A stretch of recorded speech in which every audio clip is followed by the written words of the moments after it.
Apabila sholawat nariyah dibaca sebanyak 31 kali setelah melaksanakan salat subuh, maka Allah akan melancarkan segala urusannya. Apa benar? Batil. Pertama, sholawat nariyah itu baru muncul di belakangan hari. Bukan dari Rasulullah. Sama sekali, Pak. Dan sholawat nariyah itu sendiri isinya mengandung kemungkaran, Pak. Iya. Di mana sisi kemungkarannya? Apa yang dimaksud dengan melalui Rasulullah? Kalau yang dimaksud tawasul melalui Rasulullah, tawasul dengan Rasulullah SAW, ya, kata Ibnu Taimiyah itu termasuk syirik. Assalamualaikum warahmatullahi wabarakatuh. A'udzubillah, bismillah, alhamdulillah. Allahumma sholli ala sayyidina Muhammad wa ala ali sayyidina Muhammad. Para dulur yang dimuliakan Allah Subhanahu wa ta'ala, mudah-mudahan kita semua selalu dalam lindungan Allah Subhanahu wa ta'ala, amin. Baik para dulur, perbedaan antara ulama-ulama ahli sunnah wal jamaah dengan ulama penganut paham wahabi sangat-sangat terlihat jelas para dulur. Di antaranya, kalau ulama ahli sunnah wal jamaah ketika beliau ingin mengeluarkan fatwa atau ingin mengambil keputusan dalam hukum, maka mereka akan melakukan tasawur dulu. Tidak sembarangan dulur, dengan kedisiplinan ilmunya.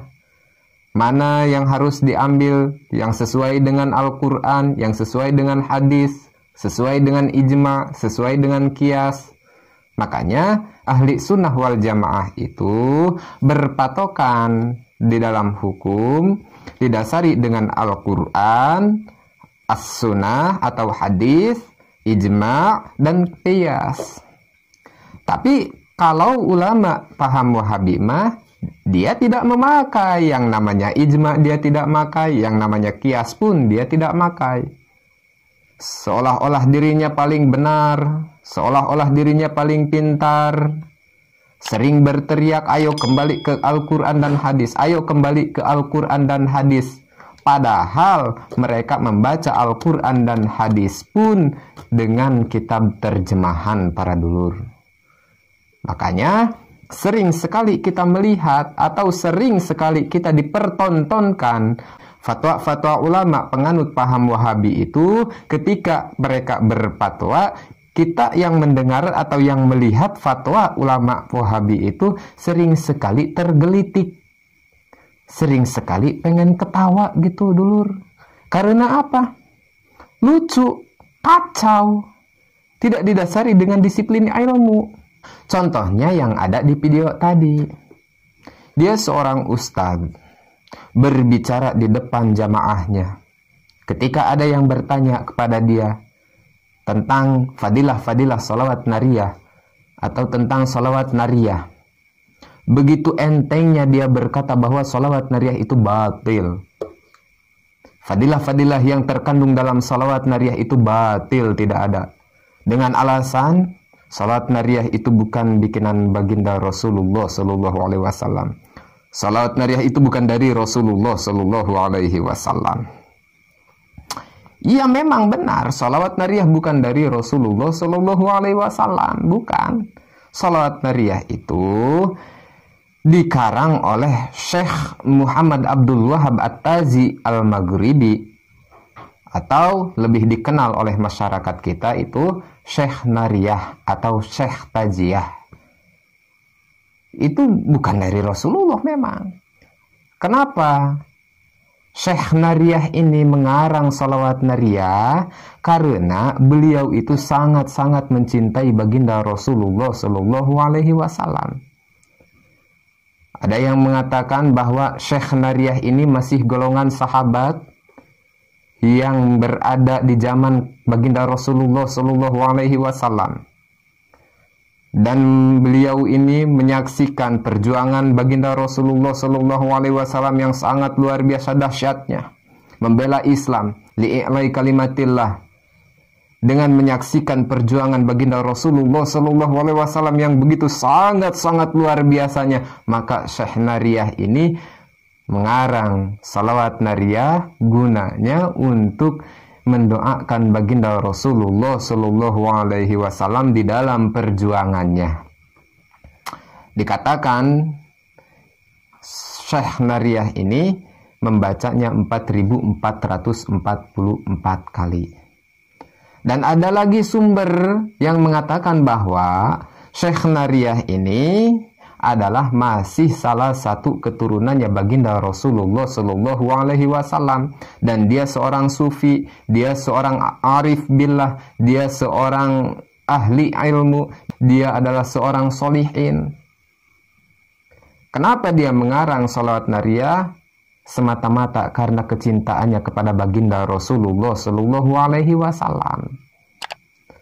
Terus, apakah harus kita salahkan orang yang mencintai baginda Rasulullah Shallallahu Alaihi Wasallam dengan terus menyebut nama beliau, terus menyanjung nama beliau, terus mengagungkan nama beliau dengan pujian-pujian tertentu? Apakah kita harus menyalahkan kepada orang yang mencintai baginda Rasul?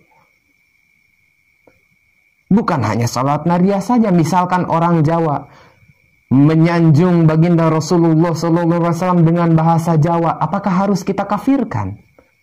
Ada lagi orang Sunda, dia memuliakan baginda Rasulullah dengan bahasanya Sunda. Apakah harus kita salahkan juga? Atau harus kita batilkan juga? Ada lagi orang Betawi, dia memuliakan nama baginda Rasulullah SAW dengan bahasa Betawi misal. Harus kita kafirkan orang seperti itu? Mereka kan cinta kepada baginda Rasul. Yang namanya orang cinta, dulur. Orang cinta itu sudah menjadi kebiasaan ketika orang mencintai sesuatu, maka yang akan dikeluarkan oleh lidahnya sanjungan-sanjungan. Itu udah menjadi kebiasaan. Ya Allah, ya Karim. Dulur sadaya yang dimuliakan oleh Allah Subhanahu wa Ta'ala, hati-hati di zaman seperti ini. Kita selaku umat baginda Rasulullah Shallallahu Alaihi Wasallam, kalau ingin menempuh jalan selamat dunia wal akhirat, harus serba hati-hati dulu. Hati-hati dalam mengambil sikap, hati-hati kita dalam memilih guru, hati-hati kita dalam memilih kajian. Sebab apa dulur? Salah kita berguru, salah kita mengambil materi kajian dalam urusan agama bisa berakibat fatal, dulur. Bisa berakibat fatal. Kita ikuti aja ulama-ulama kita yang terdahulu. Kita ikuti aja ulama-ulama salafun as-soleh yang sudah tidak diragukan lagi kesolehannya, sudah tidak diragukan lagi kewaraannya. Beliaulah yang akan menuntun kita nantinya. Jangan sampai kita terpengaruh oleh orang-orang yang baru datang di negara kita, terus berani berteriak masalah agama, sok merasa paling pintar, sok merasa paling soleh, sok merasa paling selamat, sok merasa paling dekat dengan Allah dan Rasul. Jangan sampai dulur, karena apa? Ulama kita tidak pernah mengajarkan seperti itu. Ulama kita mengajarkan kita untuk tawadhu. Ulama kita mengajarkan kita untuk apik. Ulama kita mengajarkan kita untuk selalu merasa rendah diri, dulur. Ulama kita mengajarkan kita untuk selalu hati-hati dalam mengambil sikap kita dalam beragama, mengambil keputusan dalam beragama, mengambil fatwa dalam beragama, menentukan hukum dalam beragama. Orang tua kita, ulama-ulama kita tidak pernah mengajarkan kita untuk lantang menghukumi orang lain, lantang menghukumi amaliyah orang lain. Ulama kita tidak pernah mengajarkan seperti itu, dulur. Justru ulama kita mengajarkan kalau kita ingin mengambil keputusan dalam menentukan hukum, harus dikaji dalam-dalam dulu, harus diketahui dulu tujuan dan maqasid dalil tersebut, harus dipertimbangkan dulu madarat dan manfaatnya kepada umat. Ulama kita mengajarkan seperti itu. Ya. Para dulur sadaya yang dimuliakan Allah Subhanahu wa Ta'ala, Mungkin hanya itu yang dapat saya sampaikan pada kesempatan hari ini. Kurang dan lebihnya mohon dimaafkan. Wabillahi taufiq wal hidayah. Wassalamualaikum warahmatullahi wabarakatuh.